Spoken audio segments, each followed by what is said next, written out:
儿院的小女孩本要被收养，却怕再次被抛弃，直接洒泪离开。我们要么选呢？你怎么就要走了？没人会领养一个吃得多的孩子。既然知道自己不会被你们选中，那我还是早点退出好了。娜娜毫不在意。乔允玉看着娜娜对自家父母：妈，我决定选她做我妹妹，你们觉得如何？我也挺喜欢这孩子的，诚实勇敢。夏天小姨也对娜娜很满意。白洛尘突然开口：马上要吃午饭了，要不一起吃完午饭再做决定吧？是呀，娜娜这个孩子比较特殊，你们下午跟我们一起吃顿午餐，你们就会相信刚刚她说的话了。院长也劝说道，他也怕娜娜被领养后，他们觉得娜娜太能吃了，就要退回来。夏天看向乔允玉，也开口劝说：允玉哥，反正都来了，也不急于这么一时，我们就跟他们一起吃个饭再做决定吧。不用救她了，就算是再能吃，也能养得起。乔允玉毫不犹豫的就拒绝了。院长有些犹豫的看着乔氏夫妇确认：真的确定了吗？等等。乔氏夫妇同时点了点头。院长看着娜娜问道：娜娜，你愿意跟他们一起走吗？我不愿意。娜娜给出了一个大家都出乎预料的答案。娜娜，你为什么不愿意跟他们走呀？院长一下子懵了，他没想到娜娜会不同意。对呀，娜娜，你为什么不跟小天哥哥的小姨他们走呀？小萌萌也很疑惑地看着娜娜，她看得出了娜娜一开始很喜欢他们一家人的，也很期待自己被选中，可是为什么被选中后又不答应了呢？我不喜欢他们。娜娜说着就跑出了院长办公室。娜娜，小萌萌、顾灵烟和精灵随后都追着娜娜跑了出去。院长被弄得有些尴尬，他尴尬地看着乔氏夫妇说道：乔先生，要不你们还是看看别的孩子吧。不用，就他，领养协议可以晚点签，他那边我去说。乔允玉拒绝了院长的提议。刚刚不是还好好的，怎么后面就不答应了呢？夏天的小姨也有些疑惑。那个孩子来这边一直很少和别人说话，昨天要不是小萌萌，他可能一直不愿意开口说话，可见他被原生父母给伤害了有多深。他害怕你们真的知道了他的特殊，你们会把他送回这里，体验第二次被人抛弃的感觉，他在害怕。白洛尘很能理解娜娜那种心情。娜娜，你别跑了。小萌萌追着娜娜跑到了他们的秘密基地。娜娜停了下来，靠着树干坐了下去。亚亚，你为什么要跑呀？精灵跑得上气不接下气了。小萌萌贴着娜娜坐在了她旁边。你是害怕会被再一次抛弃吗？娜娜，是真的吗？顾灵烟吃惊地看着娜娜。我和别的孩子不一样，他们一定不会喜欢我的。娜娜，你的心情我很能理解。我当初刚到爸爸家的时候，我每天也很惶恐不安，我害怕他会把我送走，像我妈妈那样不要我。娜娜，你哪里跟我们不一样了？一样是2个眼睛，1个鼻子，2个耳朵，1个嘴巴，除了能吃了一点，你没有什么跟我们不一样的，你自信一点。顾灵烟也坐在娜娜身边安慰道：谢谢你们。娜娜在小萌萌他们的劝说下不再那么难过了。小萌萌站了起来说道：我们回去吧，不然一会洛尘哥哥找不到我们该着急了。我们这么跑出来，洛尘哥哥会担心的。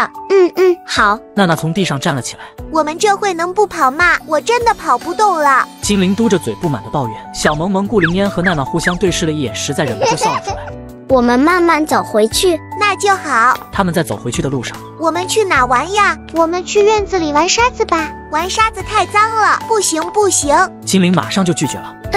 顾灵烟也认同精灵的想法。我们玩跷跷板吧。这个可以。精灵听了马上点头同意了。那好吧。小萌萌见大家都不是很想玩沙子，所以也只好放弃了。萌萌，忽然有人喊了小萌萌一声，听声音有点像夏天。小萌萌兴奋地回头看去，果然看到了夏天的身影。小天哥哥，你怎么来了？萌萌呀，阿姨能不能借你朋友用一会？阿姨跟他说会话好吗？娜娜不是萌萌的所有物，萌萌没办法帮娜娜做决定，可是萌萌可以帮你问问娜娜愿不愿意跟你走。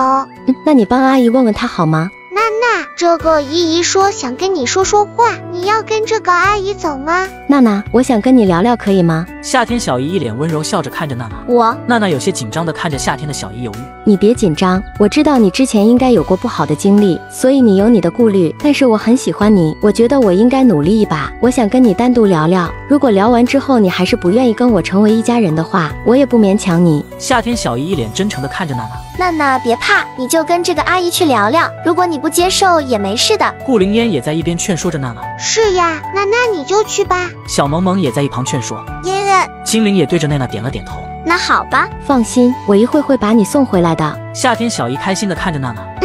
娜娜紧张地点了点头。小天，你就先在这玩着，我们一会就回来。夏天小姨说完就牵着娜娜的手走了。想知道他们聊什么吗？夏天笑着看着小萌萌。妹妹，你去跟精灵先去一边玩会，我跟夏天有话要说。顾灵烟忽然想起小萌萌的话，她把小萌萌先支开，然后再跟夏天好好算算账。姐姐，你们要说什么？我不能知道吗？小萌萌一脸疑惑地看着顾灵烟，她不明白顾灵烟跟夏天不是一直不和吗？他们之间有什么好聊的？你还太小，不能听，你乖乖的跟精灵先去玩一会，好吗？顾灵烟哄骗着小萌萌离开。哦，那好吧。小萌萌有些不情愿地牵着精灵的手走了。你要跟我说什么？呵，你这变脸速度还真快。顾灵烟对着夏天就是一顿冷嘲热讽的。有事说事，没事我去找萌萌了。夏天要不是看在顾灵烟是小萌萌的姐姐的份上，他又平时对小萌萌很好，他才懒得搭理顾灵烟。等等，着什么急？我问你，你有告诉我妹妹法医到底是一份什么样子的职业吗？顾灵烟一脸严肃地看着夏天，说过，我跟他说是一个能帮助警察破案的职业。那有告诉他这份职业要每天面对着尸体，需要解剖尸体吗？